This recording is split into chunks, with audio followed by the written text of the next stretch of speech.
Second comes the Governor General. The second house is called the Senate. Another unique election tradition, their current leader is Pierre Pollievre, and their focus is on fiscal conservatism. People's Party of Canada is one of the smallest parties in Canada, and immigration reform is one of their key principles. Was the longest serving Prime Minister who served for over 21 years. Hi kinds, welcome back to our channel. My name is Shrey, and in this video, we'll be talking about the politics of Canada. We'll talk about the structure of the government, the voting and election process, and what are some of the big parties that are there at the federal level. Whether you have just moved to Canada or are still planning to do so, the politics of this country defines a lot of the issues that we are having right now. And by the end of this video, you should be able to understand the basics of how the politics work, and it will also come handy to you if you are planning for your citizenship exam. So let's get started. But before we start the video, whatever your political affiliations might be, please do subscribe to the channel so that you can get aware about our upcoming videos on various topics related to living in Canada. So as we know that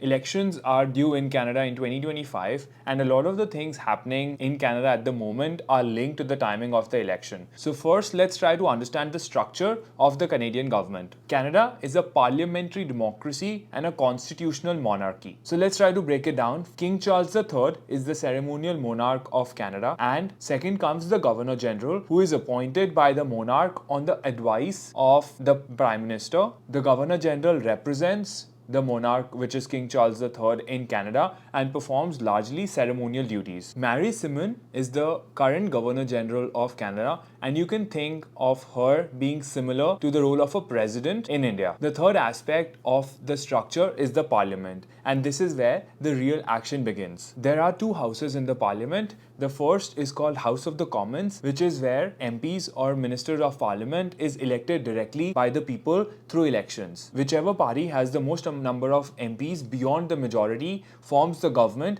and their Prime Minister is elected centrally. There are 338 seats in the House of Commons. Currently, there is a coalition government of the NDP as well as the Liberal Party, which means none of these parties had an absolute majority of their own, and they had to come together to form a government. The second house is called the Senate, in which the senators are appointed by the Governor General on the advice of the Prime Minister. Their job is to review and suggest amendments to the legislation which is being passed by the House of Commons before it becomes a law. So this structure of the parliament is very similar to how we have in India, with House of Commons being the Lok Sabha and the Senate being the Rajya Sabha. Fourth aspect is called the Prime Minister. The leader of the party which has the most number of seats becomes the Prime Minister, and he is considered the head of the government at that point in time. And we all know the Prime Minister of Canada is Justin Trudeau, who is head of the Liberal Party. The fifth aspect of the structure is the cabinet. Chosen by the Prime Minister, the cabinet is appointed of various ministers who head different government departments. They are responsible for making policy decisions and running day-to-day operations of the government. Now, let's talk about the election process. First, let's talk about the federal elections, which are held every 4 years, but they can be called earlier by the Prime Minister. Canadians vote for their MPs within their local constituency, and whichever representative wins the most number of votes, he or she is elected from that particular riding. The party with the most number of MPs form the government at the center, and only Canadian citizens can vote in the federal and provincial elections.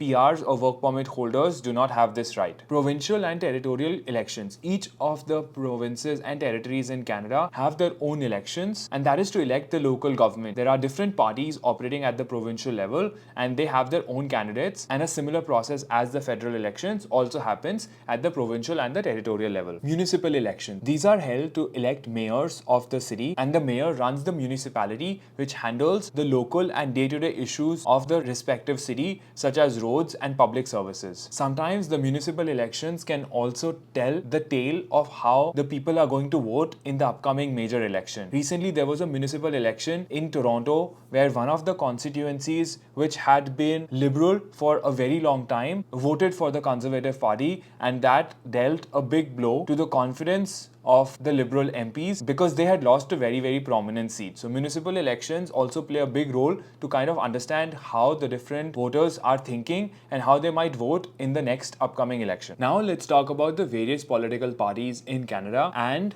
their political ideologies. And what we will be covering are just the parties at the federal level. At the provincial level, each province has multiple parties within that particular province, which may or may not be aligned to any party at the federal level. So the first party is the Liberal Party. Their ideology is center left. Their current leader is Justin Trudeau, and their focus is on progressive social policies, economic intervention, environmental issues, and social justice. So if in case you want me to make a video on the various political ideologies and a detailed video explaining each party, please mention it in the comment section. The second big party in Canada is called the Conservative Party. Their ideology is center right. Their current leader is Pierre Pollievre, and their focus is on fiscal conservatism, lowering the taxes, strong national defense, and traditional values. So this two-party system of conservative and liberal is very similar to also the US, where they have Republicans and the Democrats. Republicans are considered the Conservative Party and Democrats are considered the Liberal Party. In both Canada and US, currently the Liberal parties have the government, with Joe Biden running the Democratic Party and Justin Trudeau leading the Liberal Party in Canada. But with elections coming up, there appears to be a strong sense of change which the voters are asking for, and we will see how that unfolds. But in the near future, we may see Conservative Party leading in both US and Canada. The third big party at the federal level in Canada is New Democratic Party, or NDP. Their ideology is left-wing and the current leader is Jagmeet Singh, and their focus is on social democracy, income equality, expanded public services, and climate action. Currently, NDP and Liberal Party are in a coalition government in Canada. The fourth party is called Bloc Québécois, which is largely a Quebec-related party. Their ideology is center-left with a focus on Quebec nationalism, and one of their founding principles is to promote and protect Quebec's interest and advocating for Quebec's autonomy. So they are advocating for Quebec to be a separate country from Canada. And their current leader is Yves-François Blanchet. And the fifth party is Green Party. Their ideology is environmentalist and progressive, and their current leader is Elizabeth May, and their focus is on environmental sustainability, social justice, and political reform. The sixth party is called People's Party of Canada. Their ideology is right-wing. Their current leader is Maxime Bernier, and their focus is on immigration reform, individual freedoms, and limited government intervention. So as you will see, People's Party of Canada is one of the smallest parties in Canada, and immigration reform is one of their key principles. But none of the three big parties have immigration as one of their focus areas. Immigration is considered to be the third rail in Canadian politics, which means that most parties do not mention it because whatever statement they make can oppose a section of their voters. But recently we have been seeing a lot of anti-immigration sentiments rising in the public, so we may see immigration becoming a key topic, and we will have to see the stance of each party on immigration in the upcoming election. Lastly, let's talk about some interesting facts about Canadian politics. William Lyon Mackenzie King was the longest serving Prime Minister who served for over 21 years, the longest in Canadian history. Canada has yet to have a female Prime Minister, but they have had notable women like Kim Campbell, who served as the 19th Prime Minister for a brief period in 1993. And the shortest Prime Minister that Canada has had is Sir Charles Tupper, who served for only 68 days. Another unique election tradition is that in Canada, political debates and election campaigns are often held in both English and French, reflecting the country's bilingual nature. And this aspect of having English and French together